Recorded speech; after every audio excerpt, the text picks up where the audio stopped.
Well, today's episode, we're going to have 4 reviews for today. We have ChocoPro 274 with 3 matches taking place.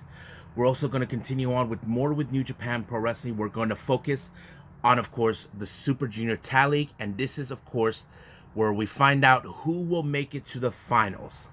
And then after that, we got more on NWA USA, where they continue with more on the Champion Series.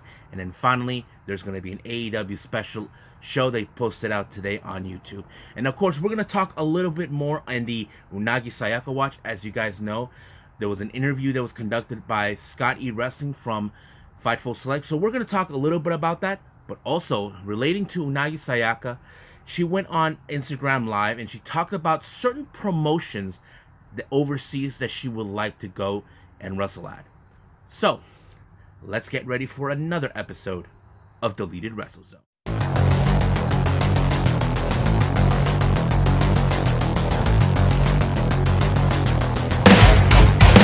Are you ready? Get up, get up! Get up, get up! Get up, get up! Get up, get up! Get up, get up! Get up, get up!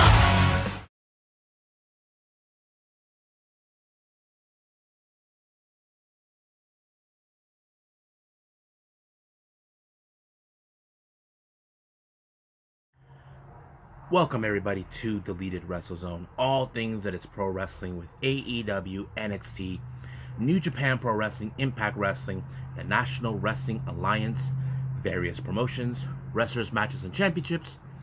I am your host, J-Rod here. So, let's begin with ChocoPro 274. This was a very interesting show for me to watch.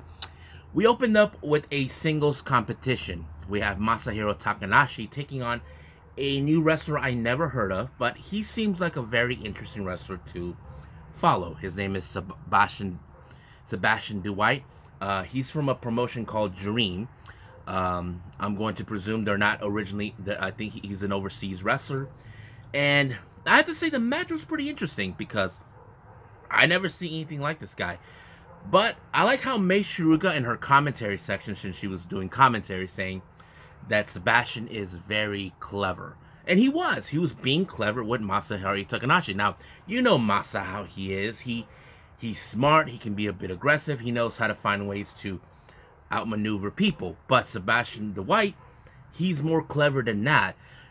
But he did this amazing submission move. I never seen anything like it.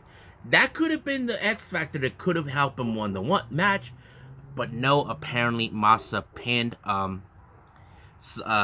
the White with a similar move, kind of like the Last Supper that Darby Allin uses. But I thought it was a good match, and of course, the White was very impressive. I think he was someone we will like to watch again, see what he does. And according to what Mei Shiruga said, he'll be in the following show the next day. Now, our next match, we have tag team match, and we've got Chiko Ishikawa teaming up with Sayaka, taking on Sayaka Obihiro and Mochi Natsumi of Prominence. This was a very confusing, having 2 Sayakas in the same ring, but I have to say there was a lot of good moments in this particular match. Now, keep in mind, Chi and Mochi had their singles match a week ago, but it was Mochi Natsumi who picked up the win. This was a very good one, but however, in this case, it was Obihiro who pinned Chiko Ishikawa with the assist of Mochi Natsumi when she was able to isolate Sayaka away from Chiko Ishikawa to let Obihiro to pick up the win, and that's exactly what happened. Now, our main event, we have another tag team. We have Shin Suzuki teaming up with Leon from Pure J, where they take on Mei Shiruga and this interesting guy named Masamune. I never heard of this guy, but he seems like a very interesting wrestler. But this guy is almost similar to Mei. Now, have you guys ever seen Mei how she is like always the little devil that you know she's up to no good. This guy Masamune, he has that same kind of way where he's up to no good out of nowhere. And that's exactly what it is. I think it was a good pairing between them. Now, I'm not going to disrespect her with her tag team partner, her bro, Balinaki, but they have the same kind of thing. I don't know what Balina would say, seeing this guy has a similar way to May, but it was May who picked up the win onto Shin Suzuki with, forgot what she calls it, is where she has, when she's on top of her opponent, and she just spins around and boom, pins him. I thought it was a good finish. So, Mei Shiruga and this guy, Masamune, win the match. Now, for our Jonkin tournament, at first I thought in this particular, either Mei Shiruga or Mochi Natsumi was going to win, because they're both the same. But, once again, it's the veteran who takes home the chocolate, and that is Masahiro Takanashi. So, it was a pretty good show, but I can't wait to see what's going to happen in 275. So, you'll be seeing that in tomorrow's episode, since today is December 10th. We'll see about that. But, for now, let's just move forward. Let's move on with New Japan Pro Wrestling.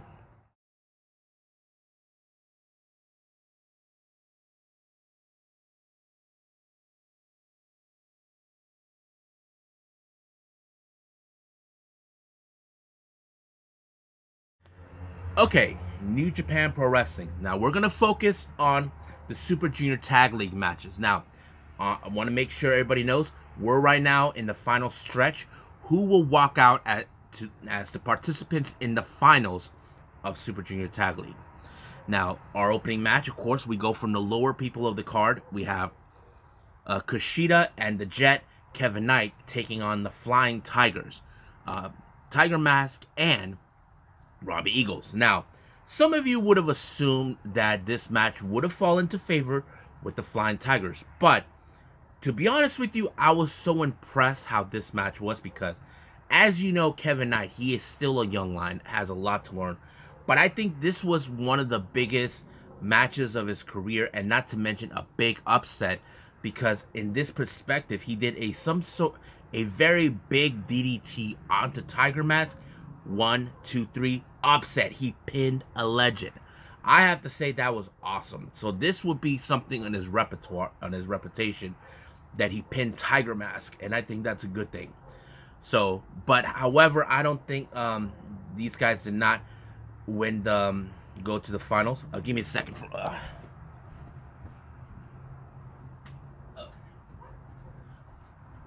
Sorry about that. It's because my phone has the of course, the stand-ins. So this is how it ends for Kushida and Knight. They ended their tournament with 4 points, with 2 wins and 7 losses. But as for the Tigers, it's the same thing. They ended with 4 points, with 2 wins and 7 losses. Now, our next match, we have the most hated unit ever, House of Torture, Sho and Dick Togo, taking on the Wild Hips, Clark O'Connors, and Taguchi. Now, you know how this could have gone in their favor, but whenever they take out a referee, here comes the other members of House of Torture, Yujiro and Evil. They come out, try to do whatever it takes and possible to win to help them win their matches, and they could withstand it. But however, it was the combination of the garrote and the wrench onto Taguchi. But then finally, when the referee came to, Sho decided to apply the shock arrow and pin Taguchi, and of course allowing for House of Torture to win, but they did not advance in the finals. But their tournament ends with just 2 wins and 7 losses, 4 points. But as for Taguchi and Connors, they do end their tournament with 6 points, with 3 wins and 6 losses. So basically, they don't even advance. Our next match, we have Suzuki-Gun's Doiki and Yoshinobu Kanemaru taking on Sauce Heart, El Lindaman, and Alex Zane. All a pretty good match. I liked it because it showed really good intensity. Now, keep in mind, we know that Suzuki-Gun did have a big match where they had defeated Catch 2-2 to Akira and TJP. But however, Will they try to repeat the same thing with this particular match? It kind of did, but to the surprising, it was Doiki who picked up the win by pinning El Lindaman. Now, I'm not gonna say this, but I don't know if there's any possibilities if what is it? Oh yeah, if Doiki may get an opportunity to challenge for the G-Rex title, because real soon by the end of the month, we do know that El Lindaman is going to put that title on the line at the GLEAT Show version 4. Well, we'll talk about that some other time. But, however, Doiki and Kanemaru end the tournament with 8 points, with 4 wins and 5 losses.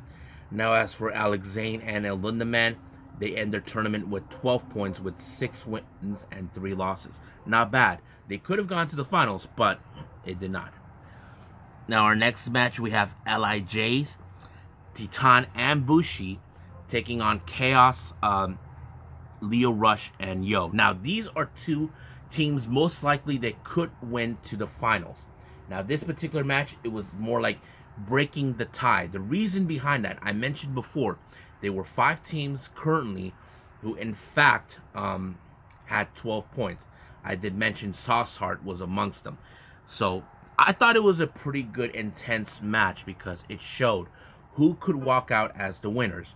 Now, in my perspective, I was kind of rooting for LIJ because Titan and Bushi had shown a lot of chemistry, a lot of cohesiveness, but no, it was, of course, the cohesiveness between both Yo and Leo Rush, since they formed together, that allowed them to win. It was, of course, the final hour by Leo Rush when he pinned Bushi.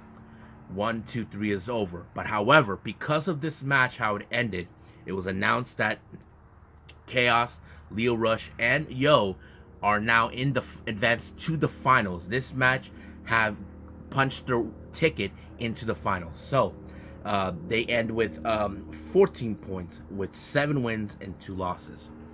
Now, our main event, once again, as I mentioned, I did say there were 5 teams that had 12 points, and these 2 teams in the main event is Bullet Club's Ace Austin and Chris Bay, and of course taking on Catch 22, Francisco Cara and TJP, our current IWGP Junior Heavyweight Tag Team Champions. Now, we know how much these 2 teams want to go to the finals, but I thought it was very impressive. Now, keep in mind, Catch 22 would do anything in their power to ensure they stay in that momentum, that they would go to the finals to ensure. But however, it was the great cohesiveness between both Ace Austin and Chris Bay. Since they formed, they have worked very well together. But in this case, it was Chris Bay who pinned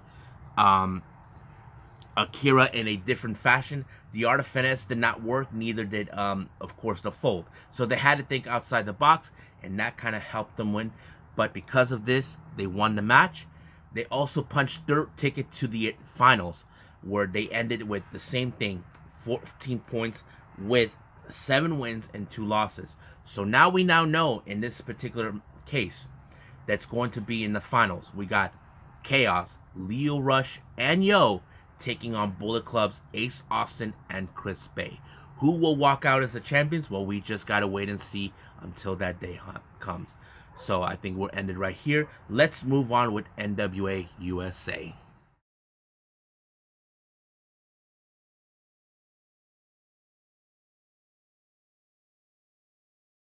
Okay, NWA USA. Now, as you know, in NWA Power this past Tuesday, we did started the annual Champion Series.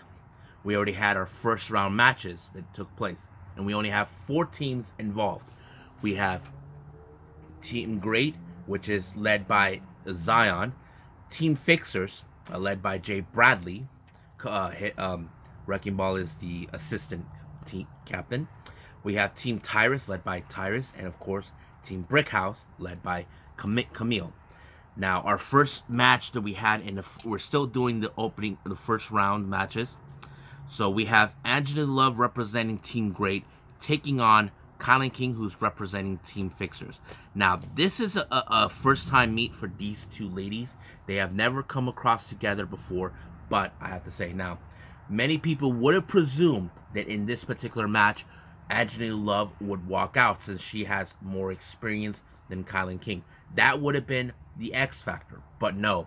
We have seen how impressive Kylan King has been in the last couple of months, especially when she challenged for the NWA Women's Championship, but it was Kylan King with a crossface onto Angelina Love, and Angelina Love had nowhere else to go but to tap out, giving Team Fixers the win. So they ended up with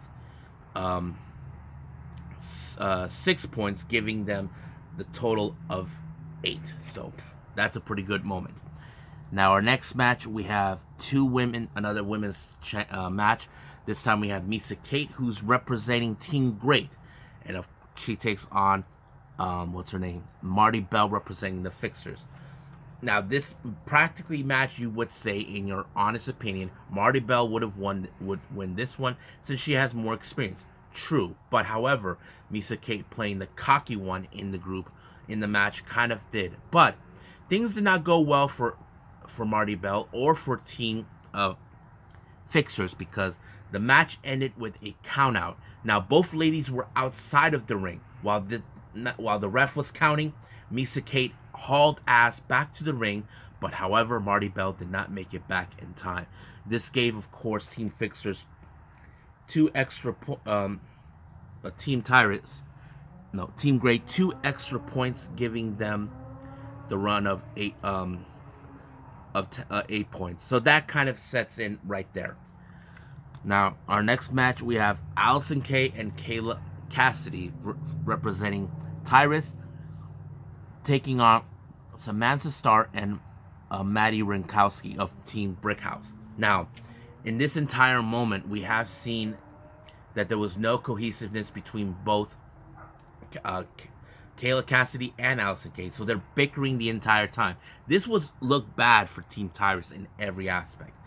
So basically, this is kind of like, it would have been a disaster. However, there was a moment where, of course, Kayla pulled the hair of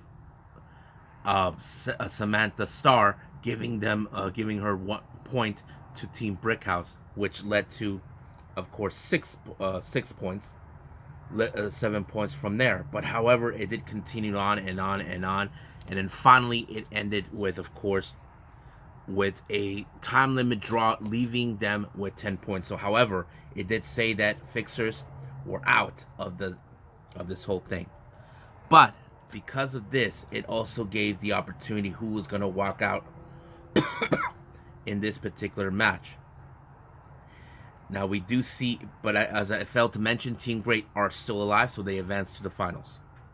However, in this particular, they had to break the tie between both Team Tyrus and Team Brickhouse. So the way they did it, they used the alternates that they had from the other in Power, like Jeremiah Plunkett and Rolando. Now Rolando represented Tyrus. Plunkett actually represented Brickhouse. This was a huge match. Now, some of you would have loved a true underdog story. Rolando Freeman was, in fact, in this particular match, the underdog. Now, you would have assumed Tyrus would say, I don't think he's going to win. But he pulled off another upset when he applied a big boot onto Plunkett, punching their ticket to the next round, giving Team Tyrus 5 points with the total points of 15.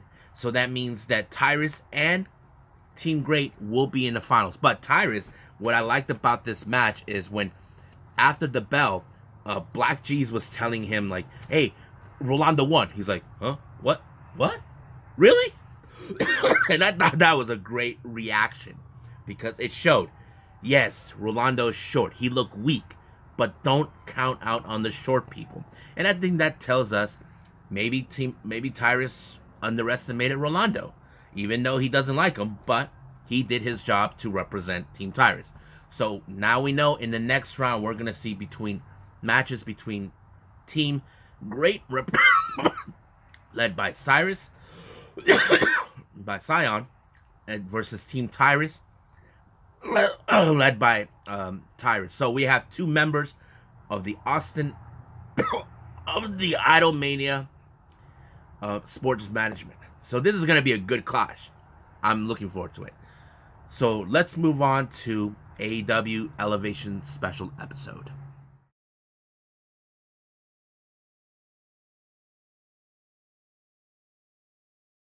Okay, so AEW put out a special Elevation episode today, before we get to Final Battle. Now, I know some of you may not watch all this stuff, but I do it for the heck of it. You know why? Because I like to review everything. So, our opening match, we have the OGK, who we have seen for quite some time. We have Mike Bennett and Matt Taven, along with Maria, taking on these guys from the Rhodes Wrestling Academy. Sal Muscat and Ativalo, I think that's their name. But you probably can guess this match ended in favor of OGK. They did a very interesting combination where Matt Bennett had Muscat in a position where, of course, it gives Taven the opportunity just to kick in the head of Muscat and then boom, do like a little driver type of maneuver. But it was Bennett who picked up the pinfall onto Muscat, giving them the win. It was a good move. I don't know what they call it, but it was very impressive. Now, our next match, we have, of course, Athena taking on Maddie Rinkowski, who we haven't seen for quite some time in AEW. We know she's been working more in the independents and appearing in NWA. But you can probably guess that once again, Athena with her attitude, how she's been treating wrestlers. But she did defeat Maddie with a crossface. But once again, during the post-match, she continues to beat the crap out of her, despite the referee has been trying to tell her the match is over, we don't need to go any further. But once again, Athena decided, screw it, I'm going to do it anyway. So that's always been what has been played. Now, our next match, we have tag team action. We have The Factory, Nick Camarado and Aaron Solo taking on Top Flight, Dante and Darius Martin. Now, this was a pretty good match because it showed how Top Flight, as you know, we have seen Darius made his return back to AEW after suffering injuries.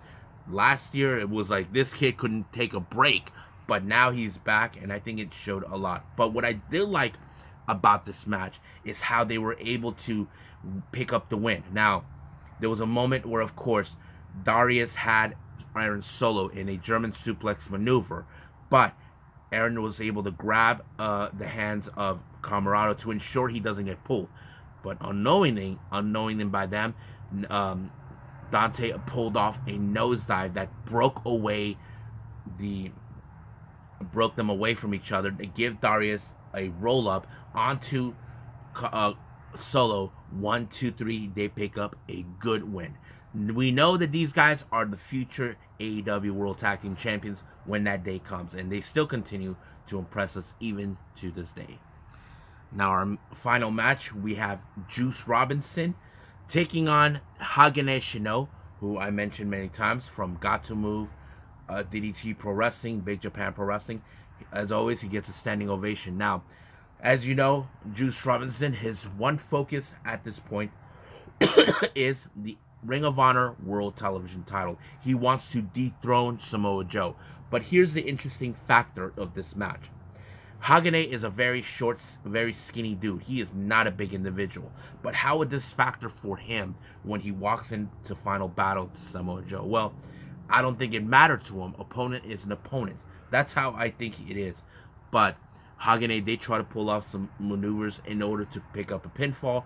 But unfortunately, it was Juice Robinson with a pile driver that sealed the deal for him to pick up a win, to make his way all the way to Final Battle. So I think that's pretty much it, what we have with AEW. As you know, we got Ring of Honor Final Battle coming up. So we'll end it from here and move on with the Unagi Sayaka watch.